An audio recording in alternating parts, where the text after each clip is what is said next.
बिस्मिल्लाहिर्रहमानिर्रहीम, अस्सलाम वालेकुम, वेलकम टू द शो। मैं हूं महा शाहिद। मैं हूं मोइन इकबाल। उम्मीद करते हैं आप सब खैरियत से होंगे, जहां होंगे खुश होंगे और आबाद होंगे। आज बात करेंगे, एक पॉडकास्ट बहुत ज्यादा वायरल हो रहा है, एक वीडियो बहुत ज्यादा वायरल हो रही है जो कि हद से ज्यादा अफसोसनाक भी है। और एक ऐसा बंदा जिसको पूरी दुनिया में जाना जाता है, पहचाना जाता है और लोग अप्रिशिएट करते हैं और व्लॉग शौक से देखते हैं। आप गालिबन सोच रहे होंगे कि कोई फिल्म स्टार होगा या ड्रामा स्टार होगा पाकिस्तान का, लेकिन आज जिस बंदे की हम बात करें, जिस बंदे का हम जिक्र करें, वो सोशल मीडिया स्टार है, टिकटॉकर है, यूट्यूबर है, अवाम के दिलों में घर करता रहा है। और 8 मिलियन से ज्यादा जिसके सब्सक्राइबर थे, जिसके इन दिनों में सब्सक्राइबर 300 से 400 के कम कर दिए गए। लोग नफरत कर रहे हैं, आखिरकार नफरत की क्या वजह, और इस टाइम पर वो बंदा कौन सी ज़हनी बीमारी में जा चुका है, उसके बारे में भी डिटेल रखेंगे। और बंदे का नाम क्या है? बंदे का नाम है आप और मेरी, हम सब के अजीज, सब जिनको जो हमें हंसाते रहे, हमसे इंटरेक्ट करते रहे, द फेमस डक्की भाई। अगर डक्की की बात की जाए तो इनको लोग जहां जानते थे वहीं पे पूरी दुनिया में एक पहचान बन चुके थे। इनके फॉलोअर्स की बात की जाए, सब्सक्राइबर की बात की जाए, तो डक्की पे अगर कोई उंगली उठाता था या फिर डक्की पे तनकीद करता था, तो मुझे अच्छी तरह पता है इनके जो फॉलोअर्स हैं वो आके जंग करना शुरू कर देते थे। और लोग डक्की ऐसे भाई कमेंट्स वो करते थे। स्टार रहे हैं कि जिन्होंने 2022 और 2023 के अंदर अरूज पाया। पाकिस्तान में सबसे ज्यादा देखे जाने वाले यूट्यूबर थे, टिकटॉकर थे। मगर ये ज़हनी मरीज से पहले पहले अगर मैं आपको लोगों को एक मिसाल रखूं, और उनका जो पॉडकास्ट है, उनकी कुछ बातें वहां जो बहुत कुछ ज्यादा बातें हम आपसे जरूरी है। करेंगे कि क्या क्रक्स था, लेकिन इस वक्त जो मेन इंपॉर्टेंट न्यूज है वो ये है कि डक्की भाई डिप्रेशन के अंदर जा रहे हैं। डक्की भाई जिन्होंने अपना अरूज देखा, अपनी जवाल की तरफ जा रहे हैं, शदीद डिप्रेशन का, जहनी तनाव का शिकार हैं। और इस वक्त उनको जो है मेंटल थेरेपी की और साथ में अगर आप लोगों को एक चीज बताऊं, पॉडकास्ट है, वो वीडियोस हो सकता है आज आप देख लें या फिर कल देख लें। अगर जिन्होंने नहीं देखी तो उन लोगों से रिक्वेस्ट है जाके वो देखें, और उस चेहरे पे, उस बंदे पे, यानी हमारे जो ढक्की भाई हैं, उनके चेहरे के एक्सप्रेशन देखें, उनके चेहरे के तासुरात देखें। आपको खुद पता चलेगा कि यार एक बंदा जिसके 8 मिलियन से ज्यादा और जो हमें फॉलोअर्स थे, हंसाता था, जो हमसे इंटरेक्ट करता था, जिसकी बॉडी लैंग्वेज इतनी पॉजिटिव होती थी कि आप उसका व्लॉग देखेंगे तो आप फौरन जो है बूस्टअप हो जाते थे, मोटिवेटेड हो जाते थे। आज वही डक्की भाई जहनी तनाव का शिकार है, डिप्रेशन का शिकार है। सोशल मीडिया जिन्होंने उनको स्टार बनाया, वही सोशल मीडिया आज उनको अरूज से जवाल की तरफ लेकर आ रहा है। पहले वो कुछ पॉइंट्स रख दो ना, डक्की का पॉडकास्ट है, उस पॉइंट्स ये हैं, आप सब जानते हैं कि पिछले कई दिनों से कंट्रोवर्सी चल रही है, जिसमें डक्की इन्वॉल्व है, तलहा रिव्यूज वो इन्वॉल्व है, रजब बट इन्वॉल्व है, साथ ही साथ नदीम नानीवाला इन्वॉल्व है। और इन सब की वीडियोस के बाद आप देखते रहे वक्तन फवक्तन फरूख खोकर उनकी भी वीडियोस आती रही, जो बात करते रहे, जो इन सब का एक समरी पेश करते रहे। अब एक डक्की और रजब ने एक कोर्स लॉन्च किया, और इस कोर्स के अंदर उन्होंने बताया कि अब एसईओ कैसे करनी है, यूट्यूब कैसे चलानी है, आप फेमस कैसे हो सकते। बेसिकली वो खुद व्लॉगर हैं और वो आवाम को एजुकेट करना चाह रहे थे कि वो किस तरह सीखकर अच्छे व्लॉगर बन सकते हैं, सोशल मीडिया से पैसे कमा सकते हैं। उसके ऊपर जो है तला रिव्यूज, वो भी एक व्लॉगर हैं, उन्होंने रोस्ट वीडियो बनाई और रजब और डक्की को एक्सपोज करने की कोशिश की और कहा कि ये जो कोर्स है, ये कोर्स कोई इतना अच्छा नहीं है, ये सिर्फ पैसे लूटने का जो है ये है, फलान ढिमका। जाहिर जब भी कोई चीज आती है उसके ऊपर क्रिटिसिज्म भी आता है। मगर यहाँ पर मैं आप लोगों को एक और बात बताता चाहूँ कि डक्की से पॉडकास्ट में पूछा गया कि आपका नानी वाला के बारे में क्या ख्याल है, वो डक्की की उस पर आते हैं। उसके बाद जब वो कोर्स आया तो तला ने जब अपने रिव्यूज दिए, उसके बाद बकौल तला रिव्यूज की कि डक्की ने उसके घर गुंडे भिजवाए, उसको मार पिटवाई और कुट छूट पड़ी है तला रिव्यूज को। उसके बाद ये कंट्रोवर्सी काफी दिनों से चलती रही, आप भी देखते रहे, हम भी देखते रहे। उसके बाद ऑल ऑफ सडन एक दो दिन कबल जो है उनका पॉडकास्ट आ गया है, तला रिव्यूज और डक्की भाई का, उन दोनों की कोलैबोरेशन आई है, जिसके अंदर डक्की ने जो है बहुत हैरत अंगेज, खतरनाक और हौलनाक किस्म के इंकशाफात किए हैं। अच्छा, वो कुछ चीजें डक्की से पूछी गई, मगर उससे पहले पहले अगर आपने वो पॉडकास्ट देखा, नहीं देखा तो आप लाजमी देखें और आप डक्की के चेहरे को देखें कि एक बंदा, अब आपको जिस तरह उसके चेहरे पे खुशी नजर आती थी, वो बंदा दूसरों को मजाक करके हंसाता था। आज वही बंदा जब पॉडकास्ट में अपना इंटरव्यू रिकॉर्ड करवा रहा है, इंटरव्यू दे रहा है, तो उसके चेहरे पे परेशानी साफ नजर आ रही है। माँ, अगर आपने देखी, मैं बिल्कुल बीइंग अ ह्यूमन, मैं उस चीज को एनालाइज कर रही थी कि किस तरीके से बॉडी लैंग्वेज बहुत श्रिंक की हुई है, बॉडी लैंग्वेज बहुत अनकंफर्टेबल सी थी, बुझे बुझे थे, आंखें जो है बिल्कुल अंदर से उनकी गई हुई है, जो गुफ्तगू कर रहे हैं वो भी ऐसे लग रहा है कि बस ठीक है, गो विद द फ्लो, कोई इसके अंदर मोटिवेशन नहीं है।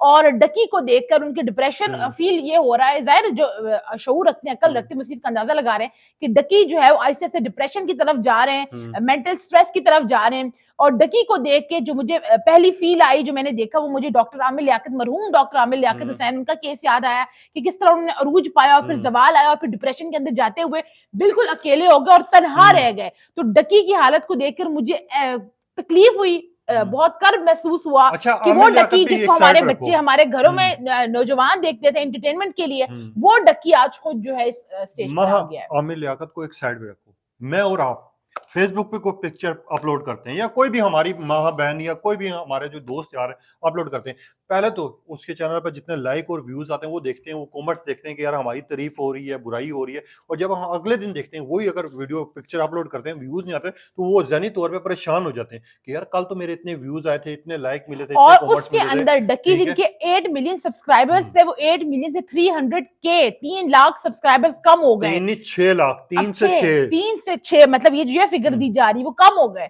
तो आप उसकी मेंटल स्टेट सोचे, डी फेम हो गए वो बकौल उनके, क्योंकि वो स्ट्रेस के अंदर है। और फिर शाम अदरीस की वीडियो आ गई जो उन्होंने डकी के ऊपर बनाई, उस कंट्रोवर्सी से भी आप वाकिफ हैं। सो मोइन, ऑल इन ऑल आज वीडियो का मकसद ये है कि डकी तमाम मामलात हुए, उसने नानी वाले का बताया, उसने उसको बैकस्टैब किया, गलत बात की, फिर डकी ने जो है पॉडकास्ट का मैं बता रही हूँ, फिर रजब का बताया। लेकिन रजब वाली जो है वीडियो की हम ज्यादा बात इसलिए नहीं करेंगे क्योंकि वो लग रही है डीप फेक है, डब हुई हुई है, रजब को डीफेम करने की कोशिश की गई, क्योंकि रजब और डकी की जो फैमिली है उनके फैमिली टर्म्स भी हैं, वो सिर्फ टिकटॉकर यूट्यूबर की तरफ से उनका नाता नहीं, उनके फैमिली टर्म्स भी है, फैमिली बैकग्राउंड भी। अच्छा, मजे की बात मैं आपको बताता हूँ कि महा ने आपको बात बता दी है, ये जो आप रजब वाली वीडियो कह रही है, महा कह रही है फेक है, अब ये कहीं ना कहीं बहुत ज्यादा कंट्रोवर्सी बहुत बड़ी बनने वाली है, इन चारों के दरमियान में बड़ा झगड़ा होने वाला है। अब क्यों होने लगा? जब ये वीडियोस वायरल होंगी, कुछ लोग हैं जिनको पहचान होती है कि यार ये वीडियो फेक है या रियल है, मगर कुछ लोग ऐसे भी हैं कि जिनको पहचान नहीं होती, जो लोग एक बात करते हैं कि यार ये वीडियो सही है, रजब ने ये कह दिया है, डकी ने ये कह दिया। अब जब वो लोग अपना रद्द-ए-अमल देना शुरू करेंगे, उसके ऊपर वीडियोस बनाना शुरू कर देंगे और ये कहीं ना कहीं वीडियोस जाएंगी रजब के पास या फिर डकी के पास या शम्स के पास या इन सब के पास, ठीक है? तो वो क्या करेंगे कि यार इतना बड़ा रिएक्शन आ रहा है तो हमें भी बोलना चाहिए। जब रजब बोलेगा या फिर शम्स दोबारा वीडियो करेगा या हमारा डकी जो है वो इनके खिलाफ कोई स्टेटमेंट दे देगा, तो ये जो गैंग है बेसिकली जो लोगों को हंसाता था, जिसका सब्सक्राइबर इतने पक्के होते थे कि लोग कहते थे कि यार दुनिया इधर से उधर होके डकी के जो 8 मिलियन सब्सक्राइबर है ना वो कहीं नहीं जाएंगे, जिसका आज हमने जवाल देख लिया। जब इन लोगों का झगड़ा होगा तो ये मजीद एक दूसरे को नंगा भी करेंगे, बेनकाब भी करेंगे और सब कुछ होगा। मोइन, इस बात से एग्री करती हूँ, एक नया पंडोरा बॉक्स खुलने वाला, मामलात होंगे, लेकिन मेरा being a human not being a fan या बीइंग जो वॉच करते हैं या एनालाइज करते हैं चीजों को, बीइंग अ ह्यूमन ये बहुत बड़ा कंसर्न है कि डकी भाई डिप्रेशन के अंदर है, डकी भाई ज़हनी तनाव का शिकार है, डकी भाई एक डिप्रेशन की फेज के अंदर जाते जा रहे हैं और उनको जो है इस वक्त थेरेपिस्ट की, अपने लोगों की कंसोल करने की, सिंपैथाइज करने की जरूरत है, क्योंकि ये ना हो कि हम एक आमिर लियाकत खो चुके हैं और दूसरा हम डकी भाई खो दें। मुझे जो भी लग रहा है ज़हनी तौर पे बहुत परेशान होगा, मगर एक चीज तुमने देखी है कि सोशल मीडिया की वजह से एक फायदा हुआ है हम लोगों को कि यार पुरानी चीजें जो छुपी होती थी ना अब ऐसा ऐसा सामने आ रही है। अब ये डकी जिसका मुझे ना पता लगता, शायद इनकी सारी चीजें ना खुलती, तो तुम्हें ना पता चलता या बाकी लोगों को ना पता चलता, मगर जब हकीकत खुल रही है ना तो सारे लोगों को पता चल रहा है कि यार असल में पीछे किरदार किसका हुआ था। अब लोग ये बात समझने से कासिर हैं, हम जनरल फेज में भी देख लें, इसको सोशली देख लें, एंटरटेनमेंट में देख लें, पॉलिटिकली देख लें, हर लिहाज से देख लें, लोगों को समझने की बहुत जरूरत है कि 90 की दिहाई नहीं है, ये 2000 है, ये 2025 है। आपने जो 1999 में बोला होगा वो अभी भी आके निकल आएगा, वो ढका छुपने वाली चीज नहीं है, वो मामला ढक छुप नहीं सकती। लेकिन फिर भी मोइन, मेरा कंसर्न इस वीडियो के अंदर ओवरऑल कंसर्न ये है कि डकी जो है वो डिप्रेशन के अंदर जा रहा है और ये बहुत बड़ी चीज है, ये हमें समझ नहीं, हमें लगता है कि फिजिकल हेल्थ इंपॉर्टेंट है, सेहत ठीक रहे। मगर मैं एक चीज छोटी सी बताऊं महा, कि अगर मेरे घर वालों के खिलाफ कोई बात करेगा ना या फिर मेरी बहनों के खिलाफ करेगा या इवन के मेरे दोस्तों के खिलाफ करेगा, तो मैं भी एक टाइम पे आएगा ना, तो जब वो उसकी फैमिली आएगी या उसका कोई आएगा, तो आजकल का दौर ऐसा ना कि अगले नहीं छोड़ते। लेकिन मेरा ख्याल है कि सुलह रहमी करनी चाहिए, माफी का मामला करना चाहिए, हाँ, एक दूसरे अल्लाह ताला के आगे आप छोड़ दें, कर दें, खत्म कर दें। अगर आपने भी वैसे ही किया जैसे उसने किया तो आप उसमें क्या फर्क रहेगा? फिर आप किस चीज से अल्लाह ताला से इंसाफ की डिमांड करते हैं? मगर एक चीज भी है ना, देखो डकी वो था, बेशक उस इस ये टाइम बहुत मुश्किल जा रहा है, ये दूसरी की बेगमों के ऊपर, बेगमात के ऊपर इल्जामात लगाता था, मैं ठीक है? मोइन मैं आपकी ये बात टाइम से अग्री करती हूँ, मैं इस लड़कियों के चीज को ऊपर डिफेंड गालियां नहीं कर निकाल, रही, हाँ, बीइंग ए ह्यूमन, ठीक बीइंग है, अ गर्ल, हाँ, बीइंग अ वुमन, मैं इस चीज को डिफेंड नहीं कर रही, लेकिन मैं चाहती हूँ कि भी खत्म होना चाहिए इस गलाजत को, इस गंदगी के ढेर को आप बंद करके फेंक देना नहीं, चाहिए, बजाय एक की बीवी दूसरे की बीवी। आप सब यूट्यूबर्स, मेल यूट्यूबर्स की खसूसन में बात करूं तो आप सबकी व्यूज के चक्कर में, रीच के चक्कर में किसी के घर की इज्जत पामाल हो रही है, किसी के घर की औरत की इज्जत को आप खराब कर रहे हैं, माजरत के साथ चादर मैं और एक और चार बात दीवारी बताऊं, की इज्जत जो है वो आगे आप बढ़ेगा, खराब कर रहे हैं। और ये बढ़ेगा ना, ये उस टाइम पे खत्म होगा जब लोगों को सबकी एक दूसरे की हकीकत पता चल जाएगी। और मैं तुम्हें एक चीज बताऊंगा, इसकी एक पॉजिटिव चीज भी होगी, पता क्या? हमारी आंखें खुली, 300-400 सब्सक्राइब जिन्होंने अनसब्सक्राइब किया। अब ये वो लोग थे, अगर मैं आप लोगों को बताऊं कि डकी उफ कर देता था ना, ये उफ पे भी वाह वाह करते थे, उन्होंने अनसब्सक्राइब किया। आखिर जब सबकी हकीकत सामने आएगी ना, उसके बाद जो व्लॉगिंग शुरू होगी ना, ये वीडियोस बनाएंगे, वो जेन्युइन वीडियोस होंगे। बिल्कुल ऐसा ही है। मजीद अपडेट्स इस केस के हवाले से, इशू के हवाले से लेकर आपकी खिदमत में जल्द इंशाल्लाह पेश होंगे।